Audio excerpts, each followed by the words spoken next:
신약 성경 274쪽 정도에 있습니다. 고린도 전서 10장 23절부터 마지막 33절까지입니다. 한 절씩 교독하겠습니다. 모든 것이 가하나 모든 것이 유익한 것은 아니요 모든 것이 가하나 모든 것이 덕을 세우는 것은 아니니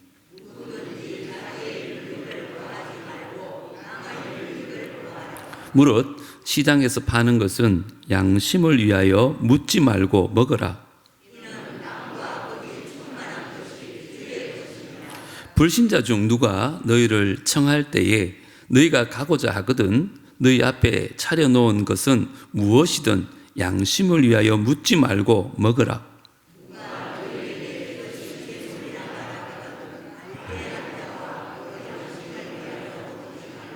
내가 말한 양심은 너희의 것이 아니요 남의 것이니 어찌하여 내 자유가 남의 양심으로 말미암아 판단을 받으리요.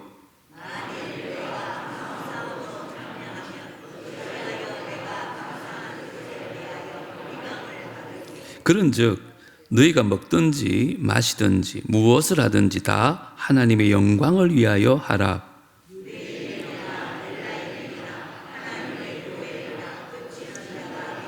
다 같이요. 나와 같이 모든 일에 모든 사람을 기쁘게 하여 자신의 유익을 구하지 아니하고 많은 사람의 유익을 구하여 그들로 구원을 받게 하라. 아멘. 오늘은 설교하기 전에 한 가지 좀 말씀을 드려야 될 것 같아요. 다른 건 아니고 혹시나 설교 들으면서 여러분 생각에 야, 저 설교는 목사님이 누구 들으라고 하는가 보다 그렇게 생각하는 설교가 가끔 있죠. 절대 그런 일이 없습니다. 나를 위한 말씀이거나 들어야 되지.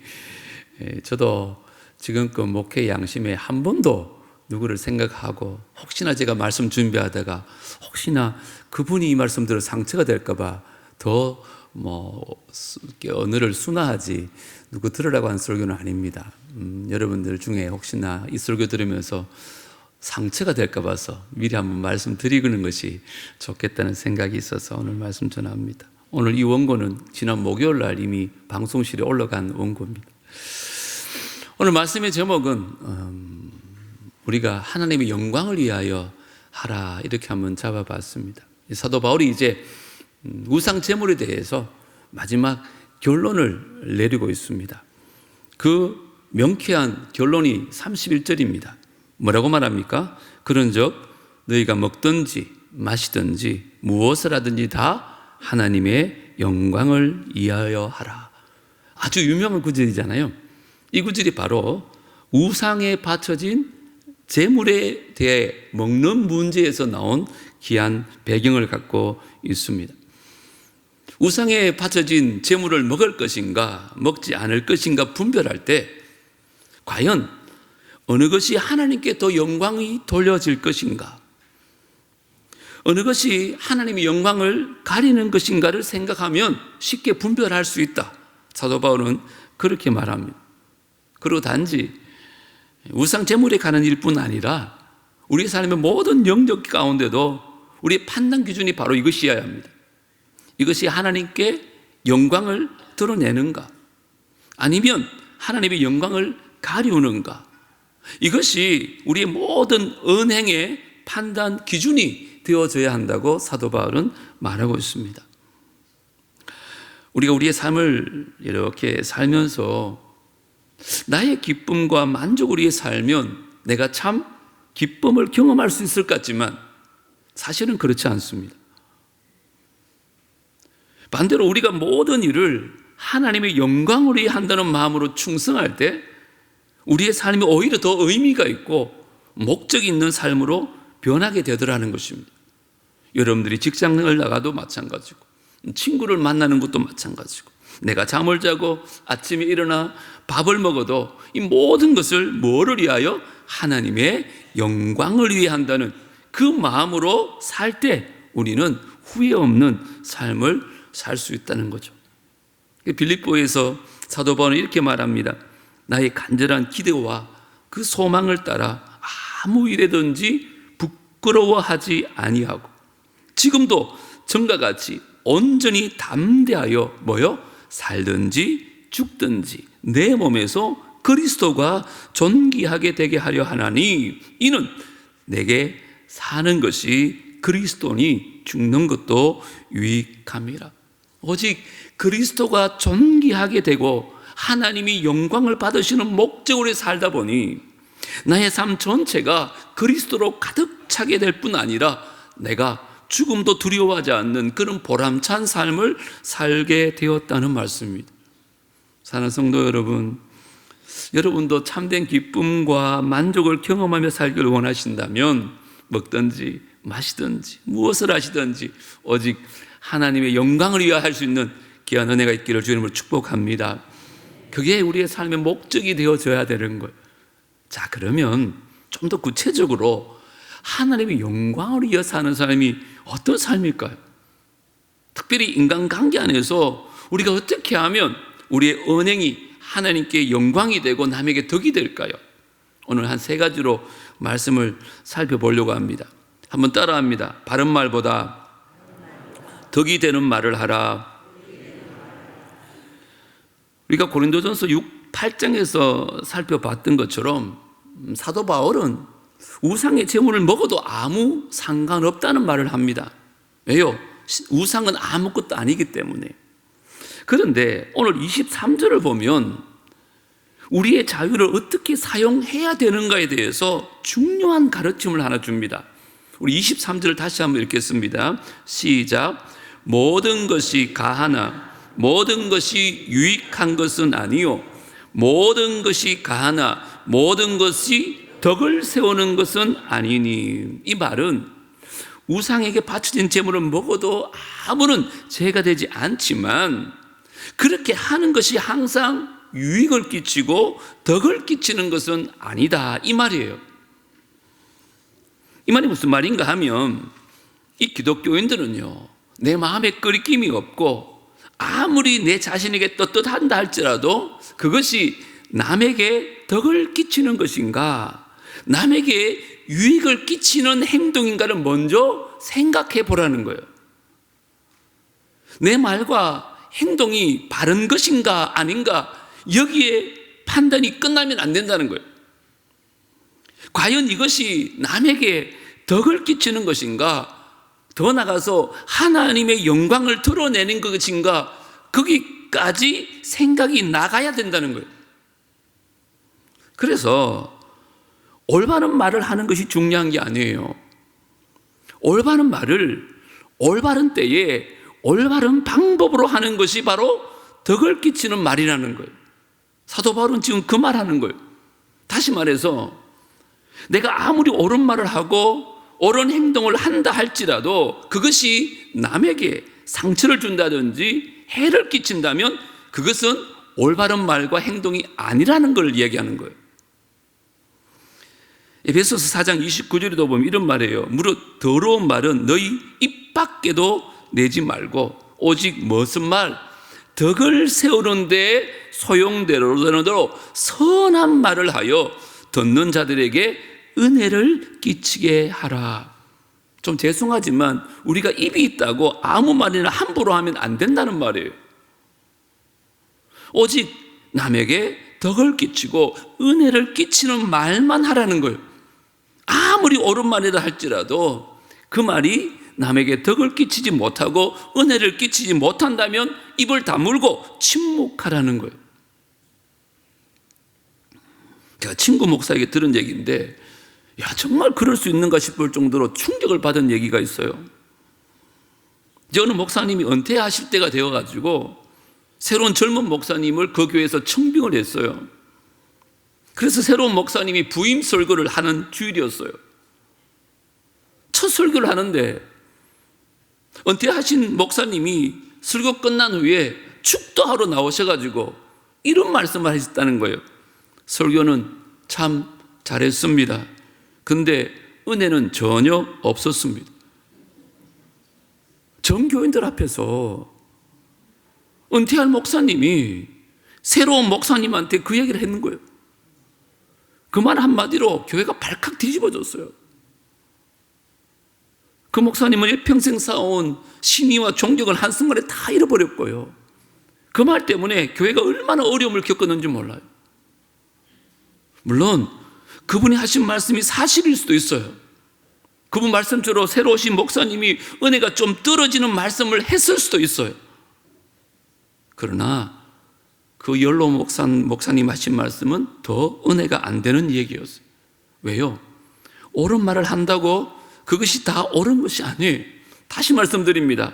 옳은 말은 옳은 때에 옳은 방법으로 해야 옳은 것이에요. 하나님은 지금도 옳은 말, 바른 말 하는 사람 찾고 계시지 않아요? 하나님은 덕을 끼치는 말, 은혜를 끼치는 말을 하는 사람을 찾고 계세요. 왜요? 그런 말을 통해서 사람이 변화되거든요.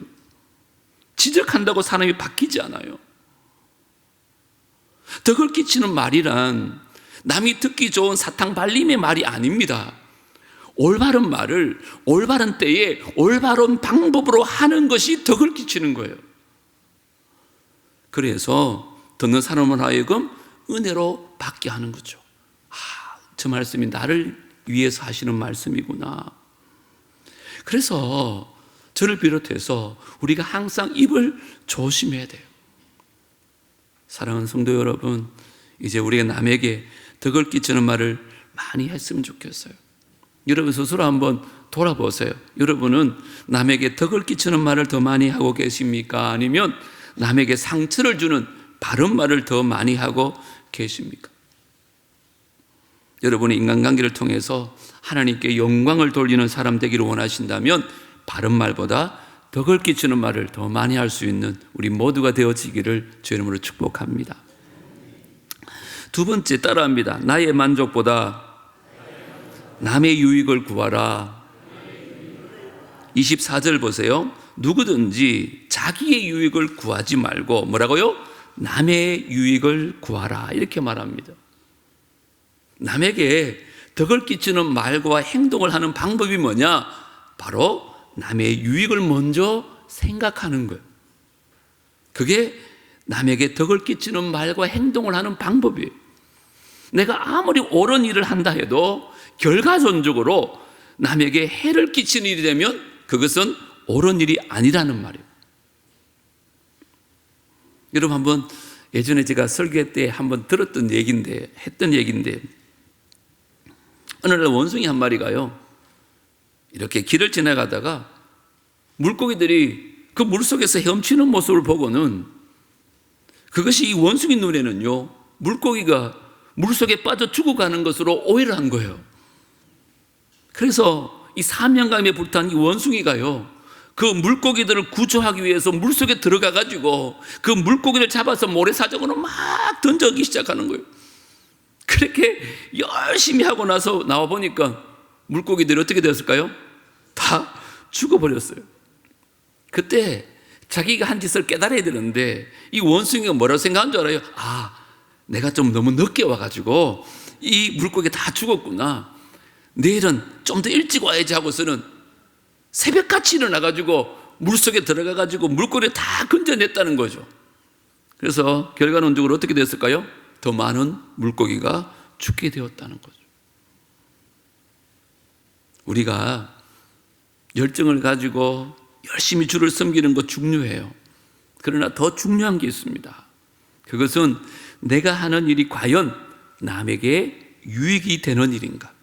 더 나아가서 과연 하나님께 영광을 끼치는 일인가? 그것을 먼저 생각해 보라는 거예요.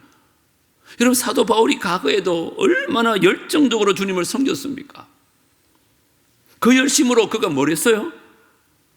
믿는 사람 잡아다가 감옥에 쳐넣는 일을 했어요. 어느 누구도 따라오질 못할 열심이었지만 그 열심이 오히려 하나님 나라에 해를 끼쳤다는 거예요.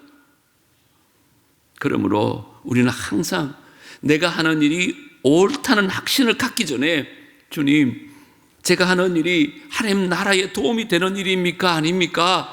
그것을 먼저 물어보는 겸손한 마음을 가져야 돼요. 그래서 때에 따라는요, 우리 행동이 바뀔 때가 있어요. 저 사람 지난번에 저러더니만 이번에 왜 저래? 여러분, 바뀌는 게 맞아요. 그게 성경에 나와요. 25절부터 한번 보세요. 무릇 시장에서 파는 것은 양심을 위하여 묻지 말고 먹으라. 이는 땅과 극이 충만한 것이 주의 것임이라. 불신자 중 누가 너희를 청할 때에 너희가 가고자 하거든 너희 앞에 차려놓은 것은 무엇이든지 양심을 위하여 묻지 말고 먹으라. 누가 너희에게 이것은 재물이라 말하거든 알게 한 자와 그 양심을 위하여 먹지 마라. 시장에서 파는 고기가 우상에 바쳐진 재물인지 아닌지 잘 모르잖아요. 그때는 그냥 먹으라는 거예요. 하나님이 지으신 모든 것이 다 선한 것인지 알고 양심에 끄리낌 없이 먹어도 된다는 거예요. 그리고 불신자가 집에 초청을 했어요. 고기를 떡 내놨는데 혹시 이거 우상에게 바친 재물입니까? 그 묻지 말고 그냥 내놓은 대로 먹으라는 거예요. 따지지도 말고 묻지도 말고 먹어도 된다는 거예요. 그런데 똑같은 고기인데 이게 사실은요 우상 제물이었어라고 얘기한다면 내 신앙 양식으로 먹을 수 있을지라도 먹지 말라는 거예요. 왜요? 그 제물을 내놓는 사람에 대해서 마음이 실족할까 봐. 믿는 사람들은 안 먹는다던데 저 사람 왜 먹지? 그래서 고기는 똑같은 고기지만 내가 남에게 유익을 줄 것인가 아니면 해를 끼칠 것인가 더 나아가서 이것이 하나님께 영광이 될 것인가 아니면 영광을 가릴 것인가를 판단하면서 자기 행동을 결정해야 된다는 거예요. 그래서 같은 고기인데 행동이 달라질 수 있어요. 29절 30절은 같이 한번 읽어볼까요? 시작. 내가 말한 양심은 너희의 것이 아니요 남의 것이니 어찌하여 내 자유가 남의 양심으로 말미암아 판단을 받으리요 만일 내가 감사함으로 참여하면 어찌하여 내가 감사하는 것에 대하여 비방을 받으리요. 무슨 말입니까 여러분? 내가 고기를 먹어놓은 말로 인해서 남의 양심에 끄리낌을 준다면 나는 그 자유 포기하겠다는 거예요. 충분히 먹을 수 있지만 그것이 남에게 끄리낌이 된다면 나는 먹지 않겠다 이 말이에요. 내 양심에 끄리낌이 없다고 해서 내 마음대로 말하고 행동하는 것이 아니라 내 행동의 기준이 뭐냐? 이웃에게 어떤 영향을 끼칠 것인가? 하나님 이름에 먹칠을 하는 건 아닌가? 하나님께 기쁨이 되는가? 이것을 먼저 생각하고 행동하는 자가 영적으로 성숙한 자라고 말하고 있는 거예요.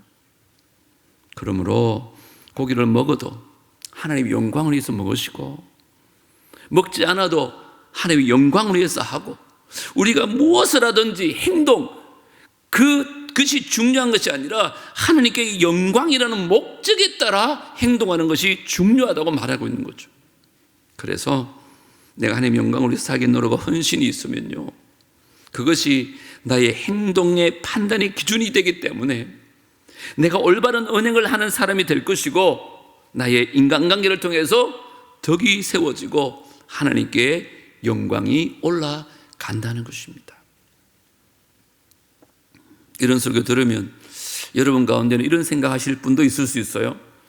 야, 나의 만족을 위해 살지 아니하고 남의 유익을 위해 살면 나는 너무 손해만 보는 거 아닌가? 그러면 나의 기쁨과 나의 만족은 누가 채워주지? 내가 왜 남의 유익을 위해서 그렇게 살아야 될까? 이런 생각이 드시는 분도 있으시죠? 평생 막 기쁨도 없이 살 것 같죠? 절대 그렇지 않아요. 제가 이번에 설교 준비하면서 영어 joy라는 기쁨이라는 단어를 보니까 이렇게 풀이한 사람이 있더라고요. Jesus first, others second, you third. 무슨 말이에요? 예수님을 제일 먼저 생각하고 그 다음에는 남을 배려하고 그 다음에 내가 원하는 것을 할 때 참된 기쁨, 참된 조이를 맛보게 된다. 저는 이 조의 뜻이 그건 아니겠지만 이렇게 해석하는 것이 제 마음에 와닿았어요. 근데 우리 예수님도 동일한 말씀 하신 거 기억나세요? 마태복음 6장 33절에 그런즉 너희는 먼저 그의 나라와 그의 의를 구하라.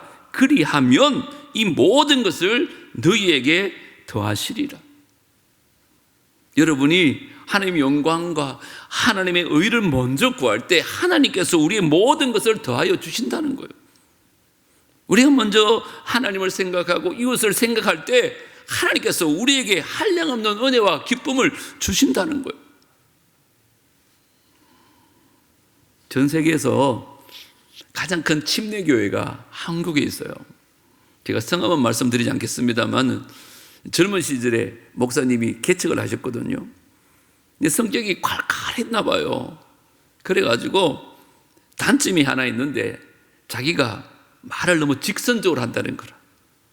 물론 바른 말이긴 한데 말을 너무 직선적으로 하다 보니까 그 말이 남에게 상처를 너무 많이 준 거예요. 본인이 목회를 하면서 이게 늘 걸림돌이었어요. 어느 날 주님 앞에 가서 진짜 기도를 했대요. 하나님, 제가 앞으로 목회를 해야 되는데 남에게 덕을 끼치고 유익을 끼치는 사람이 되어야 되겠는데 이 목사 말로 인해서 남들이 상처를 너무 받습니다. 하나님께 영광을 가리는 일이 너무 많습니다. 하나님 저를 좀 고쳐주세요. 진짜 기도했대요. 그랬더니 하나님께서 이런 감동을 주시더래요. 그러면 네가 조그만 조약돌 하나를 내 입에 항상 넣고 다녀라. 그래서 남을 판단하고 정죄한 말을 하고 싶을 때 그때마다 그 조약돌을 깍 깨물고는 내 자신을 쳐서 복종시켜라. 이런 감동을 주시더래요. 그래서 정말 이 목사님이 그날부터 조약돌 하나를 입에 물고 다니고 막 보고 생각나잖아요. 말을 뱉을 때 그 말씀이 생각나가지고 남을 판단하고 정죄하고 싶을 때 입을 꼭 깨다물었어요. 무려 몇 년 동안 조약돌을 물고 다닌 줄 알아요? 7년을 물고 다녔대요. 7년을. 그렇게 자기 자신을 쳐서 하나님 말씀에 복종시키는 삶을 살다 보니까 어느 날 자기가 예수님을 닮아 있고 말하는 것이 은혜를 끼치는 말을 하기 시작했던 거예요. 그때부터 하나님께서 그분을 축복하셔서 많은 사람을 주님께로 인도하는 큰 교회로 이끌어 주셨고 그분이 기도하는 소망들을 다 이루어 주시더라는 거예요. 이제부터라도 사랑하는 성도 여러분, 나의 만족이 아니라 남의 유익과 하나님의 영광을 위해 사는 복된 성도들 되어지기를 주님으로 축복합니다. 하나님께서 반드시 더 좋은 것으로 갚아주실 줄 믿습니다. 세 번째 마지막으로 따라합니다. 구원의 걸림돌이 아니라 디딤돌이 되라. 32절 33절 제가 읽어드립니다. 유대인에게나 헬라인에게나 하나님의 교회에나 거치는 자가 되지 말고 나와 같이 모든 일에 모든 사람을 어떻게 하여 기쁘게 하여 자신의 유익을 구하지 아니하고 많은 사람의 유익을 구하여 그들로 뭐하게? 구원을 받게 하라. 지금 남의 비위나 맞추라 그런 뜻 아닙니다, 여러분. 그게 선한 일 하는 게 아니에요. 뭐 때문에? 한 영혼을 구원하기 위해서.